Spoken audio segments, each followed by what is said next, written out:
All right, everybody, we're back. I hate these little tiny intermissions, but we kind of have to do it to bring everybody up. And I'm Jason Walker, Scott Johansson, Steve Riojas, and we're here with the amazing Steve Iverson, who, if you've been to Wonderfest, you know exactly where his table is. It's in there. You walk in and it's in the corner to the right there. You see him every year. It's the same spot, and it's not Wonderfest without Cult TV Man. So, yeah, Cult TV Man. Thank you, Steve, for joining us. My pleasure. I love these sort of things. So right now it would be 7:00 in Louisville. Where would you be having dinner? We would not be eating dinner unless we were really, really hungry. It would be more like, okay, let's go up to the room and have a few beers. Okay. Because we would have just finished setting up, or we'd be wrapping that up about now. Nice. Oh, no, this is Saturday. That's Saturday. Yeah, that was yesterday. Okay, Saturday we'd be figuring out, okay, where can we squeeze in a bite to eat before the next thing happens? And then we'd be like, oh, I don't want to go down to that restaurant. Oh, man. Where else can we go? That restaurant. It's a nice restaurant. It just takes forever. That's the only problem. Yeah, I mean, we've all got stories about that restaurant. I mean, they've got the same waitresses working there that were there 25 years ago when we first started going. Yes, they do. Yes, they do. And they're not any faster. What's your favorite place to eat in Louisville when you go? I hate to say it, we don't go out that much. Really? Okay. We generally will run out for breakfast in the morning, maybe, if anything. It's just, we've got so much going on. Yeah. You guys do. There's just never enough time to do everything at that show. There really isn't. There was one year there, like, I didn't have to be at work on Monday, and I'm like, I'm doing the Bourbon Trail, and I went to Maker's Mark and did all that, and I never happens again. But when was your first one? What was your first year? 98. Okay. Yeah. It's kind of interesting because the Cult TV Man kind of started at the very end of 96. And it was just basically a bunch of us on America Online that were together hanging out, and we'd do a chat every Friday night, and we actually still do those chats on Friday night. There's like 3 of us. How many of you still have an AOL email address? I do. Okay, that's what I thought. You and both these two guys, when I send out emails, where both of you still had AOL. I've kind of phased it out a little bit, but you can't let it go because I've always been Cult TV Man at AOL.com. Yeah.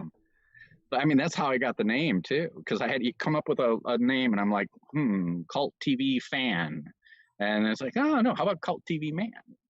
But we started, we were hanging out. We do these chats on Friday night, and I don't know what it was, if it was Amazing Figure Modeler or something else, but there was an ad for Wonderfest in the magazine, and we didn't even find Amazing Figure Modeler anywhere. If you found a copy of it, you were like finding gold. And I think I remember the ad that had Harryhausen in there.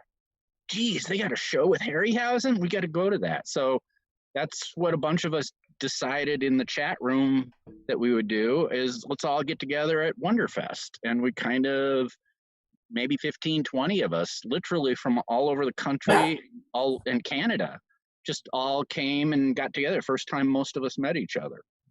Where do you live? It was a figure show. It was all figures. Where do you live right now? You're in Atlanta? Lawrenceville. It's east of Atlanta, about 20 minutes. Cool. How long a drive is that for you? That's to Atlanta or to Wonderfest? To Wonderfest. 8 hours. 8 hours. Yeah. Okay.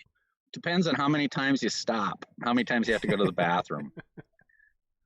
And the older we get, the more often that happens. So.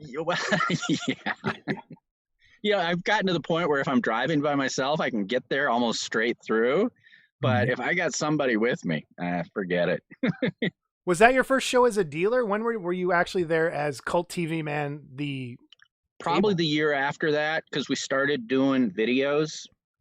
And the fantastic modeling videos. Yeah, Rob just was talking about you a little bit. He said you and him were like two of the first people doing any sort of Rob video. Was doing them on YouTube, and mine were these hour-long DVDs, because I don't know if you guys know my background. I worked at CNN for Turner Broadcasting for 32 years. Okay. I first started out as an editor at Headline News, and as an editor, I I knew how to edit video. So let's put together a decent video and sell it to the hobby. And that's what we did the first year I went. I shared a table with Anthony Taylor. Oh yeah, I don't know if you I know guys Anthony. know Anthony. Yeah, that's who Yeah. I used to. We had our smoke breaks timed at the exact same time, and we would always see each other out smoking every time.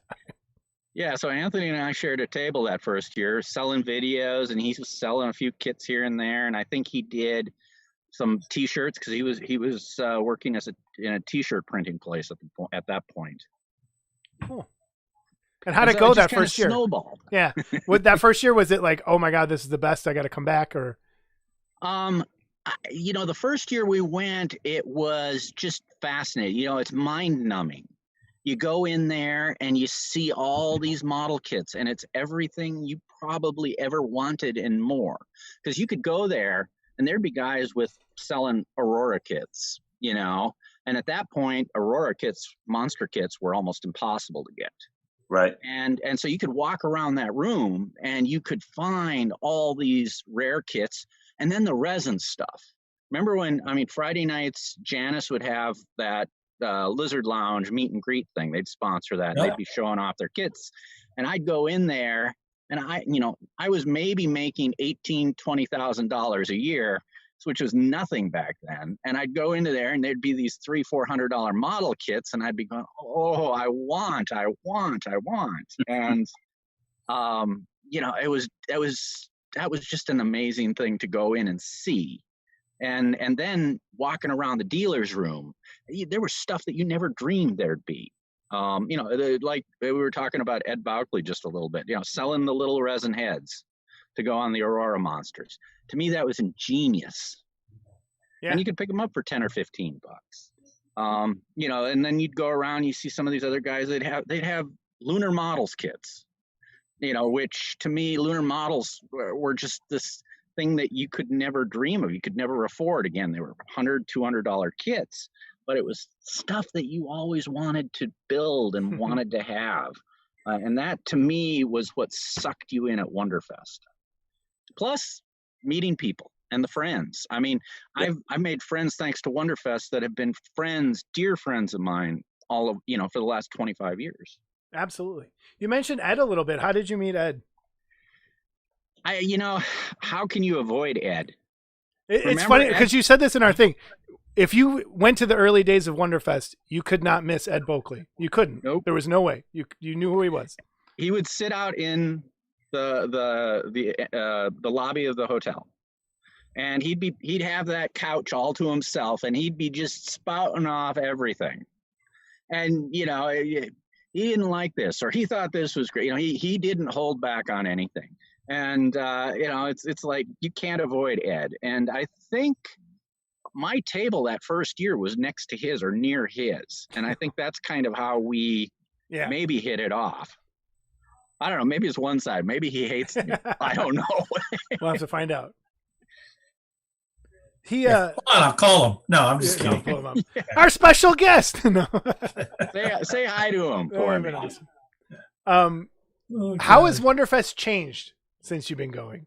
I think you have a unique perspective with the sci-fi guys. Yeah. When I came into Wonderfest, there was maybe one table of spaceships. Yeah. And one of the, that was something that I think a bunch of us set out to change. I don't know if you guys know John Lester. He runs Starship Modeler, which was a site that started about the same time mine did.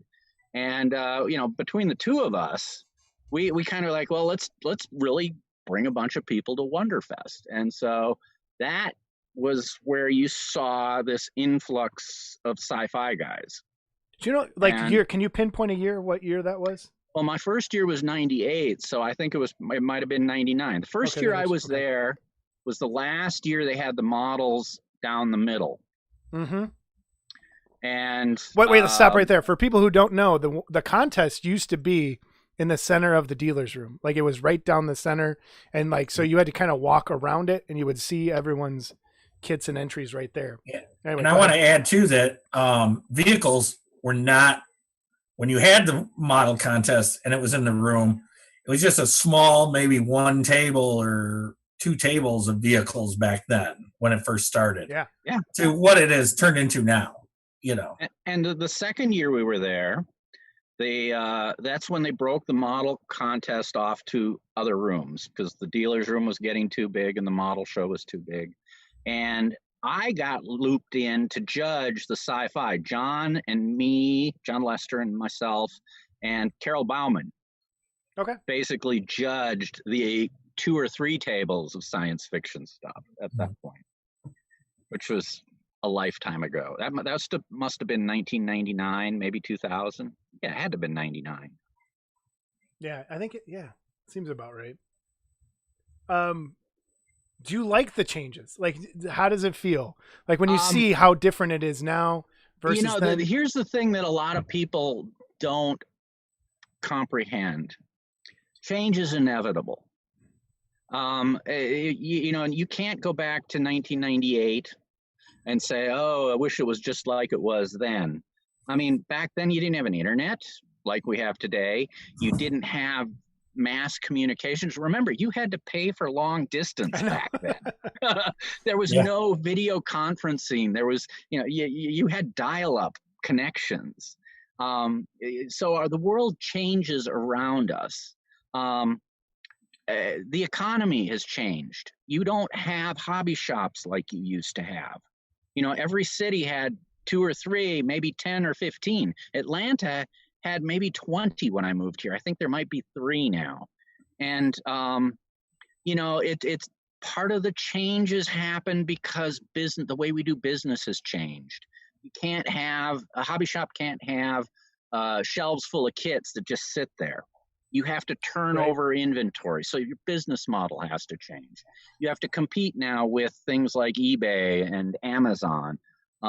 So not just Wonderfest has changed. The world has changed around us. Yeah, absolutely. And so that change, the fact that Wonderfest has changed and grown and adapted over the years is a part of its success story. Yeah, I agree. I mean, there's some great things that we used to do in the past that we don't maybe do like we used to. But the great thing is we've still got Wonderfest. As of right now, yes. Yes. Yeah. Well, we're still talking about Wonderfest. Yeah, we're still talking about it. We're still going to assume that it's going to continue. And that's what part of this event is for, WantaFest. And, this was George Stevenson's idea. Or he came to me and he asked me to participate, and I'm grateful for it. But we're here to promote the hobby at a time when we can't promote it at Wonderfest. We are here because we all have a passion for the hobby. To the fact that, the 4 of us can get together here in this virtual room and talk about the hobby and share our thoughts with, dozens or, I don't know how many people are watching this, but it's a pretty cool thing. No, it's more than that. It's 20-ish. I'm just kidding. Well, save it and post. These are and that's I want everyone to know. These are going to be saved and on the YouTube forever. So we'll be able to go back and watch these as a history of what this point in time was like. But continue. Well, sorry. I really enjoyed seeing some of Rob's older videos. Yeah. Because here I am in 2002 talking about doing my own line of kits and, where am I going to be in the future? And now here it is 2020 and I've actually put out some plastic kits. It's just kind of amusing to see you talk about the future and then think about, to reflect upon that 20 years later. Yeah. What's the worst and best thing about putting out a kit? Like what? The stress. Yeah. Honest to God, the stress. I'm not just talking about plastic kits either. Putting out a resin kit. We're working with a sculptor. When I did the Caroline Munro kit and when I did the Fantastic Cora kit, I mean, I had an idea of what I wanted. Sculptor had an idea what they wanted. All of a sudden, hey, here's the picture, here's the finished piece, and it's like, wait a minute. And then you have to criticize an artist's work. That is a very it's tough. It's intimidating to do. And Especially, so I've noticed with there's a lot of people that do not like constructive criticism in our Yeah. little group. They're Yeah. And it's never meant to be I've been mean. very- It's like, Yeah, I've been very fortunate. The Yeah. people I've worked with have been receptive. And so I will credit them with that. But that's the stressful piece of it. And then nothing ever goes as quickly or as smoothly as you want it to. nothing ever. All of a sudden while working with putting out these plastic kits, the Lost in Space, Cyclops and Chariot, and the Land of the Giant Snake. Now you're working with license holders or the rights holders. They want to approve everything. So you send something off to them and you wait. And then you get it back and they want you to change this or they want you to change that. And so there's a lot more back and forth than you ever anticipate. What's the typical time from like a change or like when you submit something? How long does it take for them to say, no, we want this changed? And then it depends. The guys I'm working with are actually pretty quick. I've been working with Prometheus Entertainment, who controls the Irwin Allen properties, and they have been very, very responsive. Now, I've heard other stories of people working with other rights holders, particularly, some of the people that Mobius has worked with, that are not as responsive. And then all of a sudden they want something done quickly, and you can't do it quickly when you're having manufacturing done half the world away. Right, for sure. It's an incredibly interesting dynamic.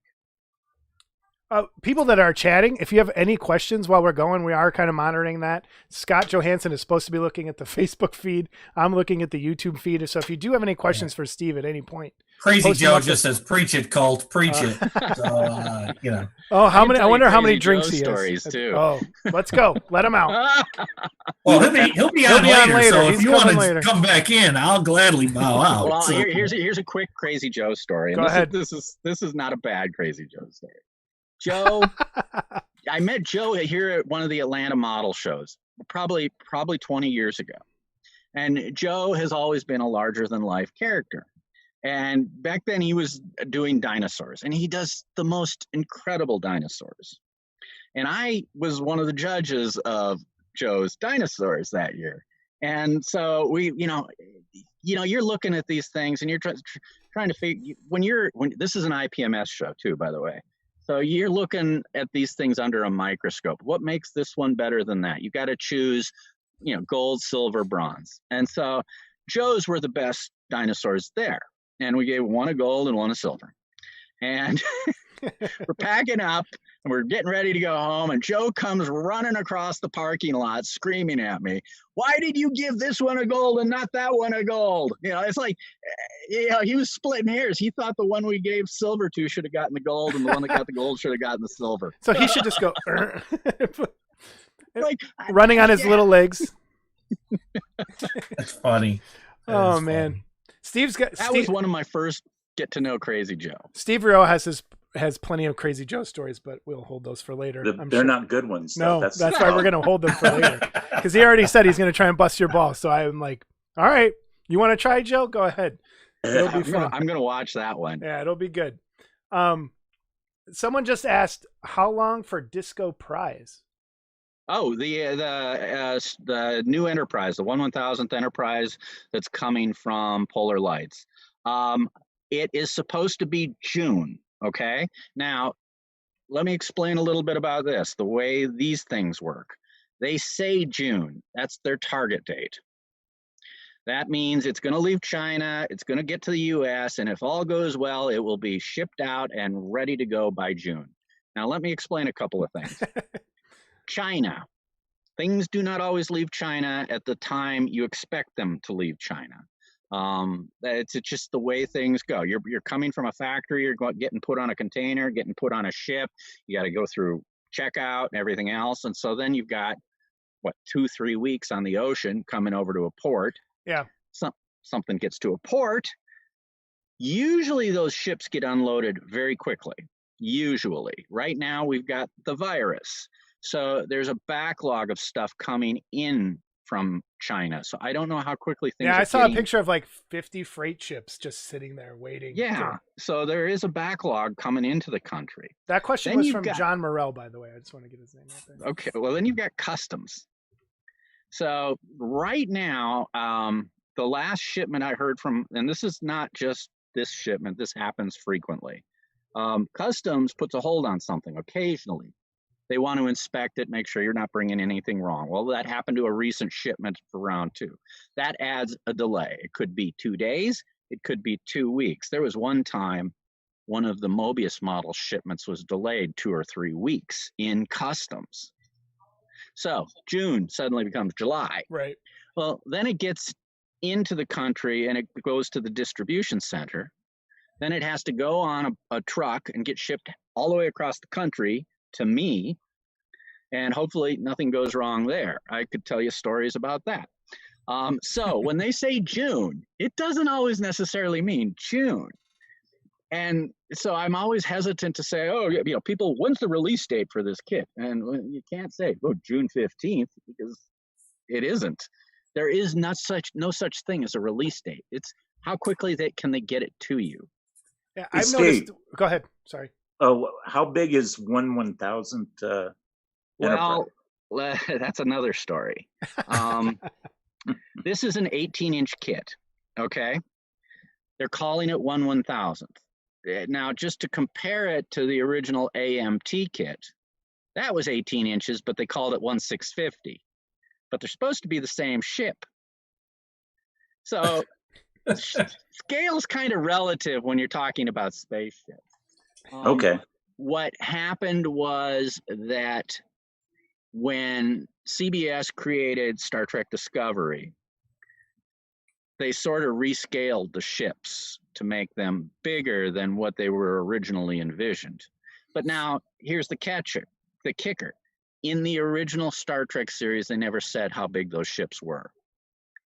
You know, you got all these kind of pseudo suggestive things. It was really envisioned to be about 1,000 feet long, but it was never spelled out that way on the show. Hold on, for real. Never in a single episode of Star Trek? Nope. Nothing? Wow. Nope. There's a book called The Making of Star Trek that came out in 1968, and it featured a image of the Starship Enterprise superimposed over the aircraft carrier Enterprise, showing that they were roughly the same size. So hence, that's where a lot of the idea that this was a 1,000-foot ship comes from. And everything has been based upon that since then. So a 1,000-foot ship that's 18 inches long becomes 1/650. But now they've kind of retconned it.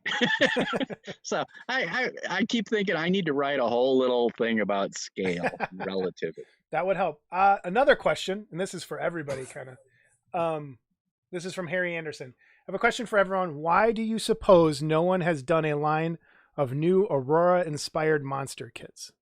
I could tell you exactly why. And it's not true that they haven't, because Mobius Models did Frankenstein, the Bride of Frankenstein. They did an Invisible Man.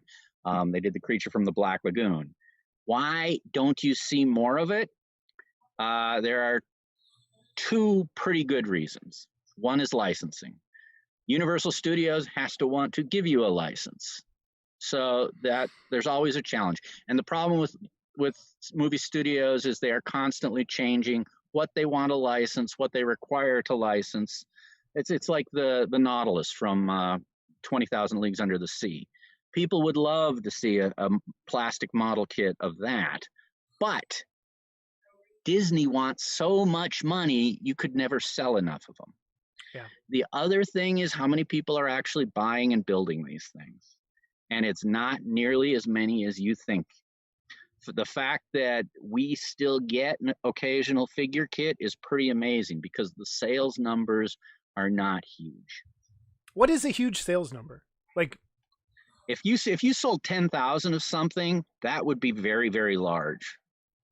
I can tell you that, say, those Mobius Batman kits, they have not sold 10,000 copies. wow. You know, that's just one example. That's just a reissue of the Aurora, right? No, those are all new kits. Jeff Oh, Yeager no, sculpted them. the Adam West ones, right? Yeah. Okay, gotcha. Wonderful kits, and they're far better than what Aurora produced, 40, 50 years ago. But it takes somebody willing to spend some money to produce a kit like this and take the financial risk, because the rewards are not necessarily there. Like those Batman kits specifically, do you think it's more the audience is gone? Some of it, I think there's probably more of an audience for the 1966 Batman than there is for some of the other things. Yeah. Okay. Round two, they put out the comic book Superman and they put out Wolverine, and they were not satisfied with the sales on those two kits, and so they said no more figure kits. Wow. Do you Excuse think me. the kits themselves reflect the sales, though, Steve? Like that Superman was okay, but it wasn't great. I'm not going to totally disagree with you there. I think that finding the right kit and the right design and making it cost effective is a challenge. You could argue that Frankenstein that Mobius put out was not right, but that kit sold pretty good. The thing that you got to also look at, if you look at the Frankenstein and the Dracula that Mobius put out, they have very elaborate bases. And that's additional parts that you have to tool up. So, a third of the cost of those kits were the elaborate bases. That becomes something you have to consider. When they got around to doing the creature, the base was far less elaborate. And probably making that a less expensive kit to produce. Those are all the things that every model kit producer, every company is looking at. And a company like Round Two, it's a larger company, mid-size. They're still small companies, but it's not, say, like Mobius, which was really Frank Winspur and his graphic artist and his product manager. It was three people working full time. So it's a challenge to make these things profitable. I've looked at tooling new kits. The cost of tooling up a kit and doing a small first run is a $50,000 investment. And I don't have $50,000 laying around. And I don't know anybody that does. It's a challenge. And then you've got to follow that up, because one kit isn't going to sell. You have to follow it up with a second kit, because the sales of the second kit help the sales of the first kit. And if you get a license, say you get a license for Batman or you get a license for Universal Monsters, you have to have multiple products to make those licenses worth getting. So it becomes a challenge. Yeah. Steve, what were you going to say? Steve Riojas, what were you going to say? Oh, no, I always thought that one of the reasons why they kind of missed the boat on redoing the Aurora thing was that they missed the feel of the old kits. They were like making garage kit versions in plastic rather than carrying on with the not as accurate, but to have that 60s feel. That was always what I thought. I think you're right in some aspects, but I think you could also say that Aurora fell into that same trap. I don't think the Witch was as cool as the Frankenstein or the Forgotten Prisoner, which is kind of endearing today, but it didn't have the appeal of the Phantom of the Opera. You run out of things to do. I mean, how many different Frankensteins can you do and still expect to sell them endlessly? We run into this in the garage kit. How many Aliens and Predators do you need? They continue to be produced and they continue to sell. Nobody selling a resin kit is selling 1,000 resin kits. If they are, it's the rare piece. If you're lucky, a resin kit will sell a couple hundred. Right. And so it's two different markets. It's two different business models. Someone, Eric Zundel asked, do they make a pre-paint on the Mobius Batman line? They did. They've never done a pre-paint on those. They did The Batman versus Superman resin figures were first done as pre-painted statues, and those I think were available only at the San Diego Comic-Con. But yeah, that's the exception. Okay. Back to Wonderfest for a second. Yes. What do you miss the most? Like, what when you found out it wasn't happening? What was the first thought that went through your head, and you're like, what happened? Like, what? Walk me through that.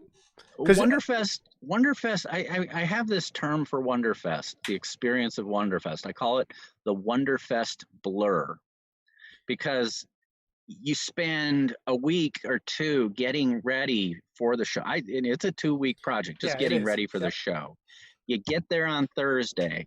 You go maybe see a movie on Thursday. Then Friday, all of a sudden, you're doing all sorts of stuff. You know, getting ready for the show, seeing a few people. And then all of a sudden, Friday, you're in the dealer's room all day. And by the time, or Saturday, and by the time Saturday's over with, you're exhausted, yet you still get together with friends. And then Sunday, it's like another rush. And then you're busy packing up and going home. So pretty soon it's Monday morning and it's all over.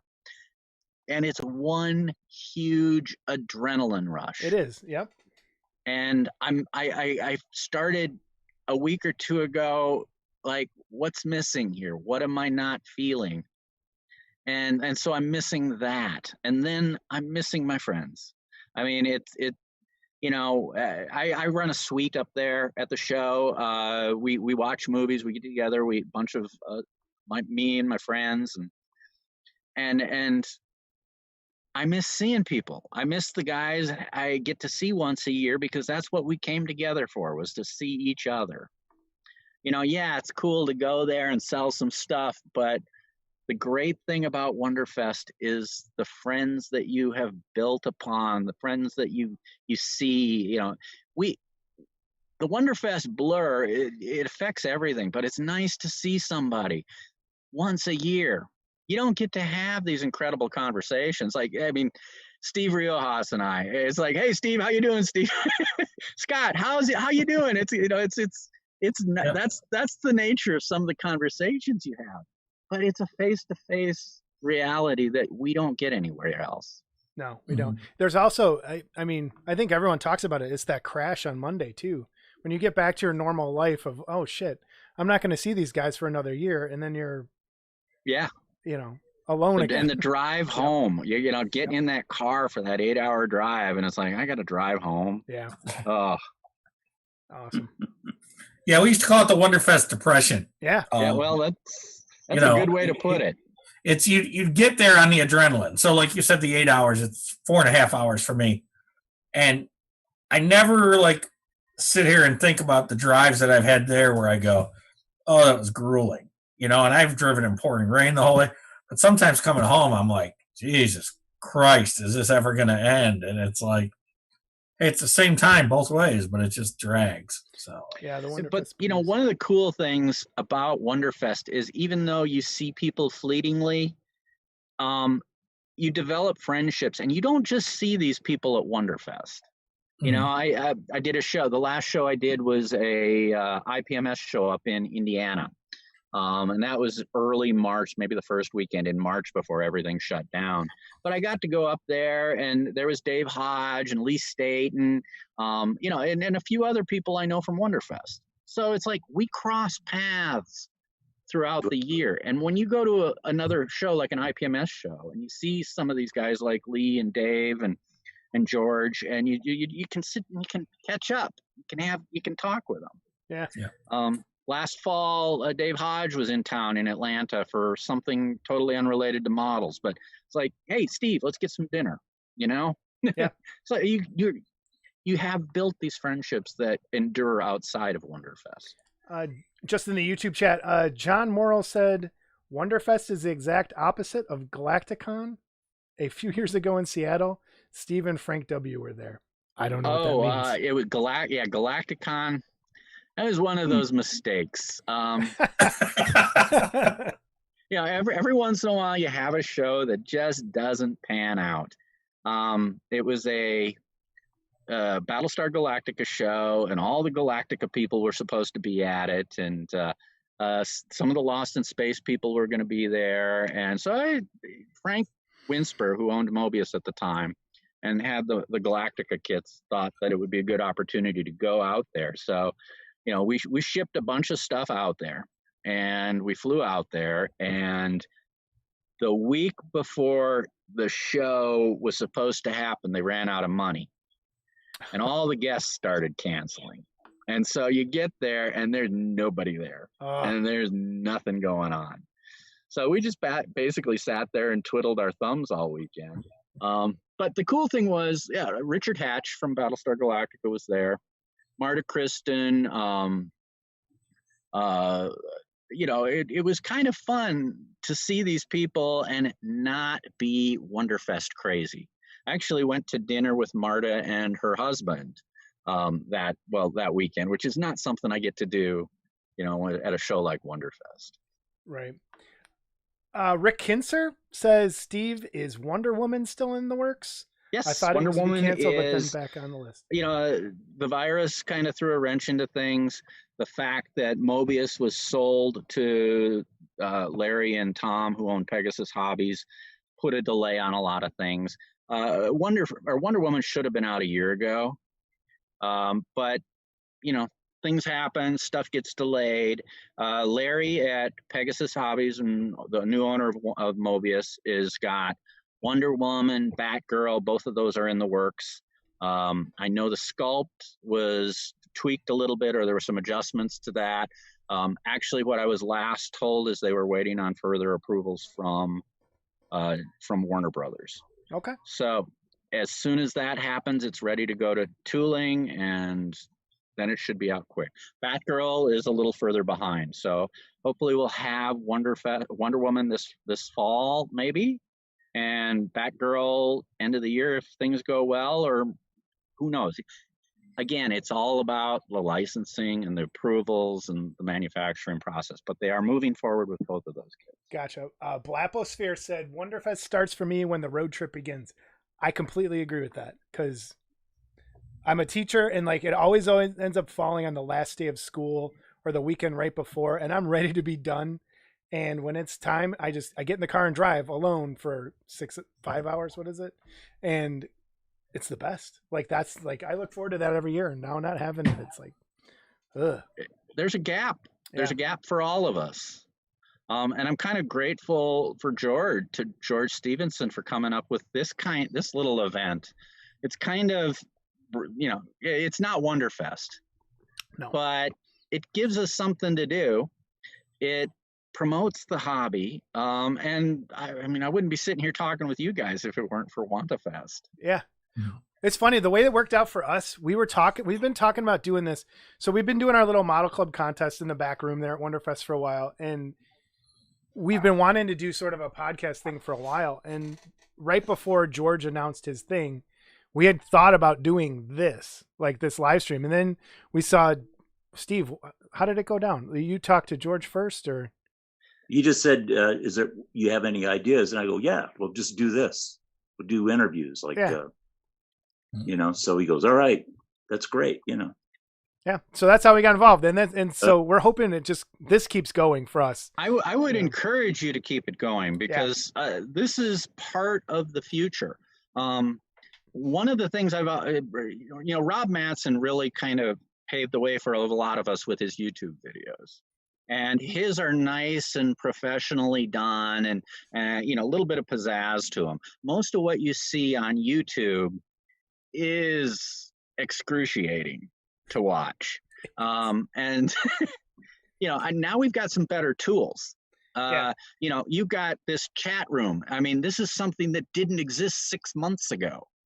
My phone, I got my iPhone right here. So when the virus kicked in and everything started, it just swept through America, not just as a virus, but as a destroyer of businesses.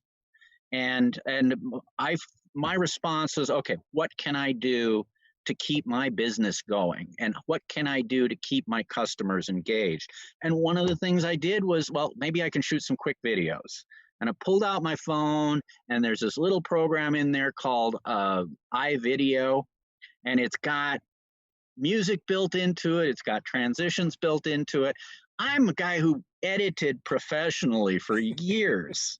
And what I can do with this little phone in an hour is just amazing. So I started putting out these little videos, 1, 2, 3 a week, and it engages people. Yeah. So what you're doing here is engaging, not just for, us guys that would be normally at Wonderfest, but there's a whole new generation of people out there that are growing up with YouTube that are enthralled and sucked in and willing to sit down and engage through a video like this. Yeah, next we got to get Riojas doing TikTok videos for my students. Yeah. Doing little funny. This is the future. Yeah. Harry Anderson wants to know what sci-fi vehicle / ship sells the best. Star Trek, anything Star Trek. If you put a Star Trek Enterprise out there, it'll sell and sell and sell. The best selling kits, the one best selling spaceship recently was the Katinga, that big 350 Katinga from round 2. And I think that was because there was such a strong desire for it.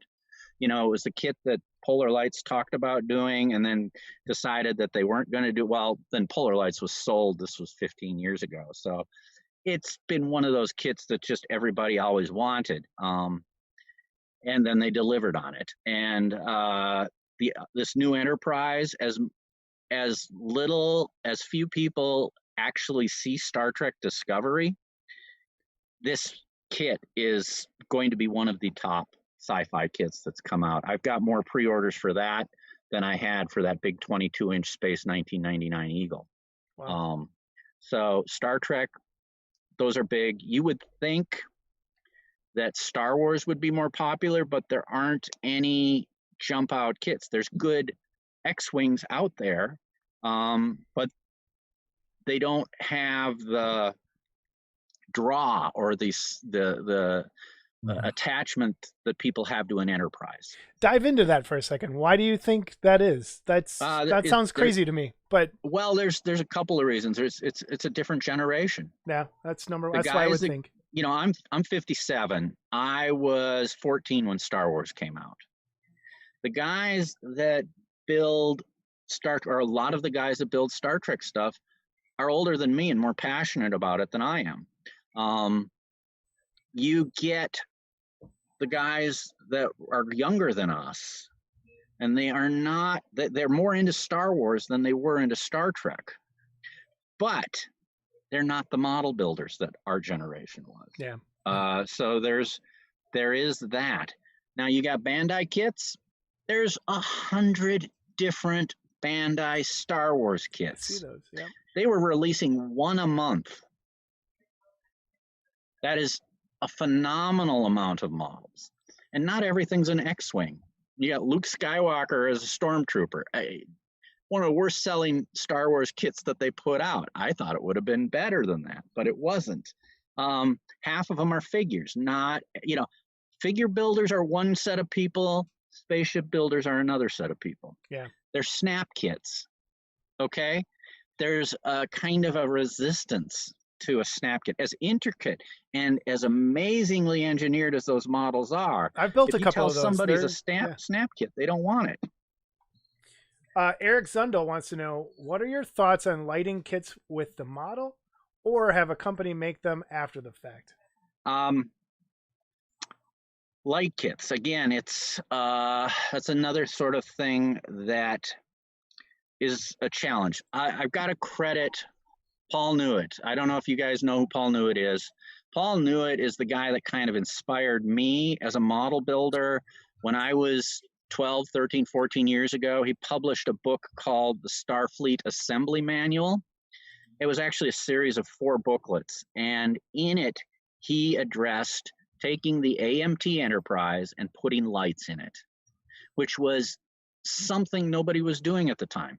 Paul was a railroad guy. Well, we all know model railroaders had always dabbled in lights. He took the technologies of model railroading and applied them to spaceship modeling. And so that inspired me, and it inspired a lot of other people. Today, we come to think about spaceships and spaceship modeling in terms of lighting. So there are a lot of aftermarket companies producing decent lighting kits. You've got Voodoo FX, who does some pretty interesting light stuff. You've got to do a lot of soldering with it. I learned how to solder last year because of that. Yeah, some people don't want to do that. But I'm of the opinion that if I can do it, anybody can do it. Yeah. So I would encourage anybody to be willing to try it. You have Tenant Controls. Ralph Tenaglia is doing some incredible circuit designs. He works with programmable circuits, and he's building some very elaborate, reasonably priced lighting kits for models. So it's a great thing that those are out there. Round 2 has kind of embraced this. They produced a lighting kit for their 1/350th TV Enterprise. They produced a light kit for their 1/350th Katinga, and they're doing a light kit for their 1/1000th Enterprise. The thing about that is they have, like the model kit, they have to sell a lot of these light kits to justify their production. If they can do it, I'm all for it, because a professionally manufactured product sold to the masses is going to be easier to use than something you buy that needs soldering. Gotcha. Does that make sense? Yeah, totally makes sense. I think that was a very good answer for that person's questions. Ooh, sorry about that, guys. My pad was going dead. Uh-oh, the pad died. We have a few minutes left here. So, Scotty. uh-oh. I can't hold it, Captain. Can't hold it. Hey, Steve, real quick. Yeah. I touched on this with George, but George was, I don't want to say he was rushed, but, you know. He had a lot to do. The raffle that's going on. Yes. So you PayPal the money. Right. And then you just say what number. So if you want to be in multiple things, you say, hey, I want $10 to go to number 1, $10 to go to. Okay. Yes. Okay. Yeah, the idea here is that we've got a variety of kits here. Some of them are monsters, some of them are spaceships, and you know, if you've ever done a raffle before, you win a prize that you don't want. Mm-hmm. And so if we are going to do a raffle, and if we are going to get these wonderful prizes, we want them to go to somebody that wants them. So George came up with the idea of letting people buy the ticket for the item they wanted. And I thought that, you know, that's a good idea, because we're not going to ship these kits out to anybody that doesn't want them. Right. That just is just pointless. So we thought we'd try something different, and we'll see how it works. He mentioned an issue with the email. Is that all fixed now, or is that posted somewhere where it's fixed? Do you know? There was something like they had the wrong email, or his PayPal had a wrong email. I know there were a couple of people that had a PayPal issue. I didn't hear about it going to the wrong place. So I don't know about that. I know that the money's been, or the purchases have been coming in. George has been focused on getting the model show pictures posted first. And I told him, I said, we'll catch up with the raffle after that gets done. Gotcha. Tom Grossman is going to send out confirmations to the people that purchased tickets so that you know that we got your money. And the plan was to do the drawing tomorrow afternoon. I don't know if we're going to do that now or not. We got to kind of powwow and decide what's the best way to do this. I think our focus right now is on the model show. This is virtual. We don't have to have it all done and wrapped up by 5 o'clock on Sunday. Right, exactly. Right. Hey, and you know what? You guys this is new to everybody, so. A lot of bumps. Yeah. I think that what we've accomplished is pretty amazing, considering that we started this 3 weeks ago. It's so true. Yep. And, you know, and it's like, I don't know about Facebook, guys, but what else is there? We didn't have time to build a website. Right. You know, we didn't have time to do design work. You know, this was like, it's kind of like a Mickey Rooney, Judy Garland movie. Let's put on a show. Totally. And it feels that way more than we can chew a little bit. And we did not anticipate. It feels really Garage Kitty, like ground up, ground floor, like homegrown. Really cool and stuff. I hope people are enjoying it for the fun it is. The posts I've seen, people have been engaging. They've been posting pictures. They've been talking about Wonderfest. we brought people together. The last I looked, there were over 1,300 people in this Facebook group, which is pretty impressive. That's pretty crazy. Yep. Thad just said some people were getting a payment pending message from PayPal. Yes. So in that case, people were told to email George so they knew that they had purchased some raffle tickets. Yes, we have run into that. We don't, PayPal does their own thing. Yeah. Raffles are a little wonky anyway to begin with. We're going to make sure people get to participate. And, if somebody's payment didn't go through, we know that they made the payment and they win. We'll just wait until the money clears before we send anything out. It's kind of the smart way of doing it. Cool. We're kind of flying by the seat of our pants here. Yeah, we all are. That's the best way. That's the best way. So Steve, you you don't have an actual storefront. You've got the warehouse there, but you do shows. I know you do that Chattanooga show, the IPMS shows. So I would say you primarily sell styrene kits. I mean, you have resin kits, but would you say styrene is styrene is the driver? Okay. What else? But you got to remember, I sell a lot of things like photo etch details, right? Paint masks. I would say that styrene is at least half of what I do. But the other stuff, the aftermarket stuff, is another really strong driver. Yeah, if you could get those guys to hurry up and cast that stuff for you, that'd be great. Yeah, Scott. And the good thing is, Paul Bodenseek at Paragraphics is a phenomenal producer of photo etch. He has taken that and he runs that business professionally. I don't have to worry about any delays with him. Lou Del Maso at Aztec Dummy, he gets me paint masks almost as quick as he can. I'm like, Lou, here's this week's order, and I have it 3-4 days. So here's my question, though. Where I was going with this, I'm sorry. When you sell at the shows, because I know Wonderfest is a different animal. Yes. Are you still seeing younger people coming in and Yes. buying stuff, or is it too complicated? Is a model too complicated now compared to what they used to be? We started today talking about change.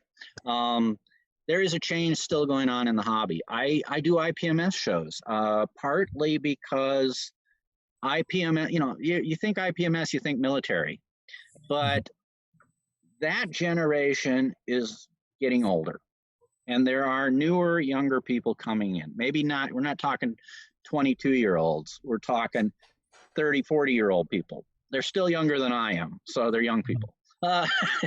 And they're coming in and they're starting to do it. And they are much more accepting of spaceships and monsters than the previous generation. Yeah. If you pick up a copy of Fine Scale Modeler, it used to be a tank or an airplane on the cover every month. Well, every once in a while now you see a spaceship. Yep. So the hobby's changing. Even the IPMS is changing. Yeah, we as our genre of the hobby were ridiculed at IPMS shows. I think Terry was even talking about that earlier today. Yeah. That has changed.